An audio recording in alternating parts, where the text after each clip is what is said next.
the deadliest parade disasters in recorded history. Every year, millions of families gather along parade routes across America to celebrate holidays, honor veterans, and enjoy community festivities. Children clutch candy bags while parents hold cameras ready to capture memories. The atmosphere is pure joy and celebration, but beneath the colorful floats, marching bands, and waving participants lies a darker reality that most spectators never consider. What should be moments of pure happiness have sometimes transformed into scenes of unthinkable tragedy. Parades present unique dangers that most people never think about.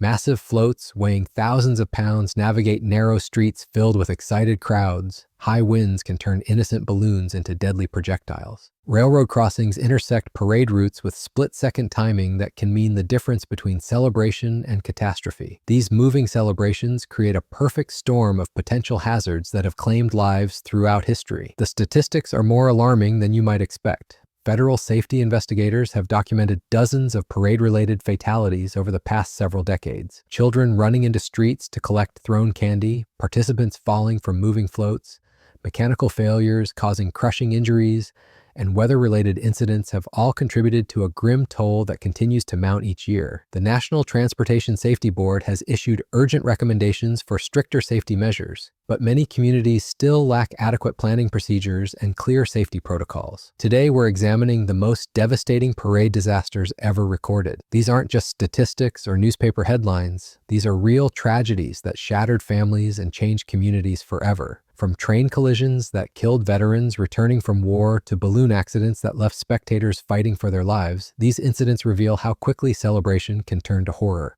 The train tracks ran directly through downtown Midland, Texas on November 15, 2012. Veterans Day preparations had been underway for weeks as the small community prepared to honor their wounded heroes. The local charity show of support had organized a parade featuring military veterans and their families riding on decorated flatbed trailers. 26 passengers, including 12 wounded veterans who had served their country with honor, climbed aboard the patriotic float adorned with American flags and signs identifying each veteran's service. The parade route wound through the industrial section of town where railroad crossings intersected the planned path. At exactly 4:36 in the afternoon, disaster struck with devastating force. An eastbound Union Pacific freight train, 4 locomotives strong and hauling intermodal containers, was thundering toward Shreveport from Los Angeles at 62 miles per hour. The massive train, led by locomotive number 7877, approached the crossing just as the parade was making its way across the tracks. The first truck in the parade procession crossed the railroad tracks safely. The timing seemed perfect as police sirens wailed and spectators cheered from the sidelines. But the second flatbed trailer, carrying its precious cargo of veterans and their spouses, was not so fortunate. The massive freight train, weighing thousands of tons and traveling at highway speed, could not stop in time. Witnesses described the impact as deafening. The sound of crushing metal and screaming filled the air as the locomotive plowed through the parade float with unstoppable momentum. The decorated trailer was obliterated instantly, its passengers thrown like rag dolls across the railroad tracks. American flags that had been waving proudly moments before were now scattered among the wreckage, stained with blood and debris. 4 people died in that horrific collision. 11 veterans and their wives suffered catastrophic injuries as their bodies were hurled from the destroyed float. These were men and women who had already sacrificed so much for their country, having survived combat zones overseas only to perish during a parade meant to honor their service. The irony was crushing for a community that had gathered to celebrate their heroes.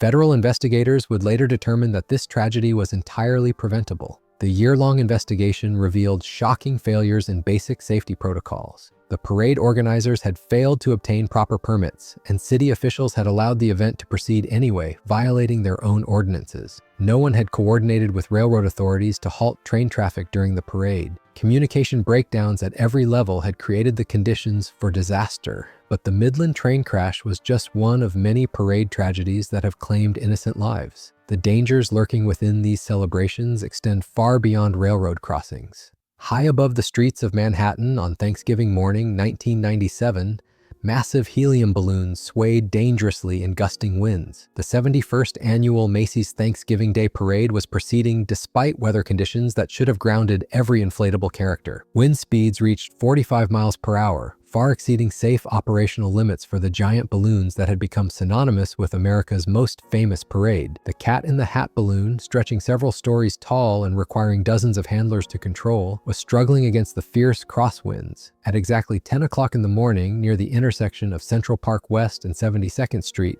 the massive balloon was caught by a particularly violent gust. The handlers, straining against guide ropes, watched helplessly as their inflatable charge careened directly toward a decorative lamppost. The first impact bent the metal fixture, but didn't break it. For a brief moment, it seemed the balloon might clear the obstacle and continue down the parade route. Then another powerful gust slammed the Cat in the Hat into the same lamppost with tremendous force. This time, the 100-pound light fixture couldn't withstand the pressure. The metal base snapped with a sharp crack that witnesses heard even over the crowd noise and marching bands. The heavy lamppost plummeted toward the dense crowd of spectators gathered along the sidewalk. Families with young children had been standing in that exact spot for hours, securing prime viewing positions for the parade. They had no time to react as the massive fixture fell like a missile from above. The crushing impact sent shockwaves through the gathered onlookers as parents screamed and pulled their children away from the chaos. Kathleen Caronna bore the full brunt of the falling debris. The lamppost struck her head with devastating force, fracturing her skull and causing immediate brain trauma. Blood pooled beneath her motionless body as paramedics fought through the panicking crowd to reach her. 3 other spectators suffered serious injuries from the same incident, but none as severe as Caronna's life-threatening wounds. Medical teams rushed her to the nearest hospital where emergency surgeons worked frantically to save her life. The impact had caused massive swelling in her brain, and doctors induced a medical coma to prevent further damage. For 24 agonizing days, her family maintained a bedside vigil, uncertain whether she would ever wake up again. When consciousness finally returned, the permanent brain damage was undeniable.